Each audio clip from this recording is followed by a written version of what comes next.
Hi friends, இன்றைக்கி புட்டு வைக்கிறது எப்படின்னு பார்க்கலாம். அதுக்கு என்னெல்லாம் பண்ணிடலாம், என்ன பண்ணி சாப்பிட்லாம் அப்படின்ட்டு. அதுக்கு முதல்ல பயிறு ஆவியை போட்டுக்கலாம். நைட்டே ஊற வச்சு வச்சுருந்தேன், அதை அவிய போட்டுக்கலாம்.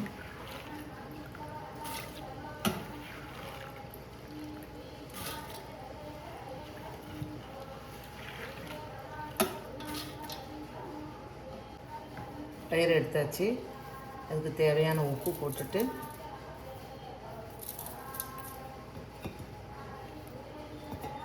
தண்ணி விட்டு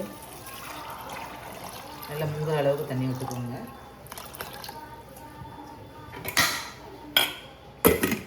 குக்கரை மூடி வேக வச்சு எடுத்துக்கலாம். புட்டுக்கு தட்டாம்பயிறு அவிச்சு எடுத்து தேங்காய் போட்டு வச்சுருக்கேன். அதுக்கு ஒரு தாளிப்பு கொடுத்துக்கலாம். தாளிப்பு கொடுத்துக்கலாம். தாளித்து விட்டு கிண்டுக்கலாம். தாளித்து விட்டாச்சு. நல்லா கலந்துக்கலாம். புட்டுக்கு பயிர் ரெடி ஆயிடுச்சு.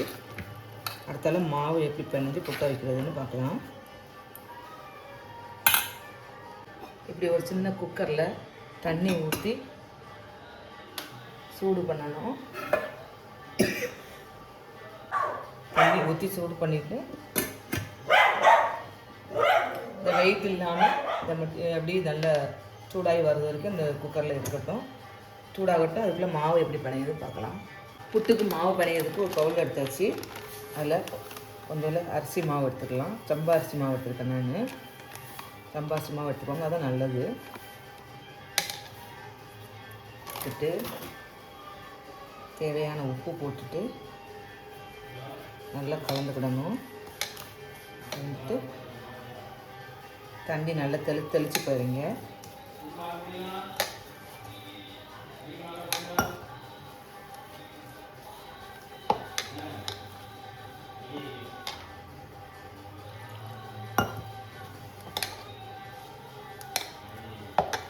ரொம்ப கட்டியாக பண்ணால் கொஞ்சம் அப்படி இப்படி பிடிக்கிற மாதிரி இருக்கணும். குக்கரில் தண்ணி சூடாகிட்டு இருக்குது. இப்போ புட்டுக்கு எப்படி ரெடி பண்ணி வைக்கலாம்னு பார்க்கலாம். இதே மாதிரி கடையில் இருக்குது, பார்த்துருப்பீங்கன்னு நினைக்கிறேன். நான் இதை வச்சு தான் வைப்பேன். இதில் இந்த ஓட்டை அரைக்கிறதுக்கு இந்த சில மாதிரி போட்டுட்டு கொஞ்சோண்டு தேங்காய் போட்டுட்டு மேலே பிணைஞ்சி வச்சுருக்கேன். கட்டி இல்லாமல் இருக்கணும். மாவு இப்படி போட்டு இப்படி போட்டு மேலேயும் கொஞ்சம் அப்படி தேங்காய் வச்சுட்டு மூடியை க்ளோஸ் பண்ணிட்டு அடியில் இந்த ஓட்டை மாதிரி இருக்குது இப்படி மூடியை க்ளோஸ் பண்ணிவிட்டு குக்கரில் இப்படி அந்த வெயிட் போடுற இடத்துல இப்படி அந்த கொண்டு இப்படி வச்சிடணும். வெந்துடும். வெந்துட்டு எப்படி இருக்குதுன்னு காமிக்கேன். புட்டு அவிஞ்சிச்சு, எப்படி இருக்குதுன்னு பார்க்கலாம்.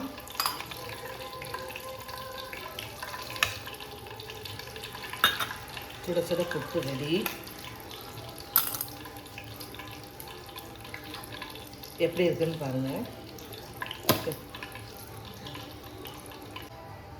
புட்டு எடுத்தாச்சு. அப்பளத்தை பொரிச்சு எடுத்துக்கலாம்.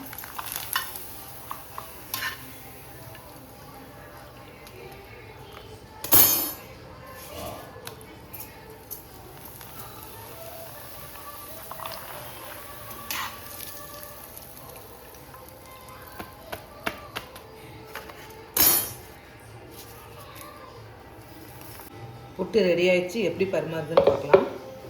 ஒரு நாட்டு சர்க்கரை,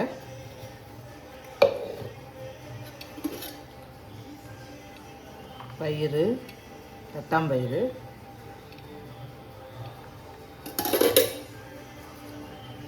ரெண்டு பழம், அப்பளம். புட்டு இப்படி வச்சு சாப்பிட்டு பாருங்கள். சூப்பராக இருக்கும். எப்படி இருக்குன்னு பார்த்து கமெண்ட் பண்ணுங்கள், சப்ஸ்கிரைப் பண்ணுங்கள், லைக் பண்ணுங்கள், ஷேர் பண்ணுங்கள். தேங்க்யூ.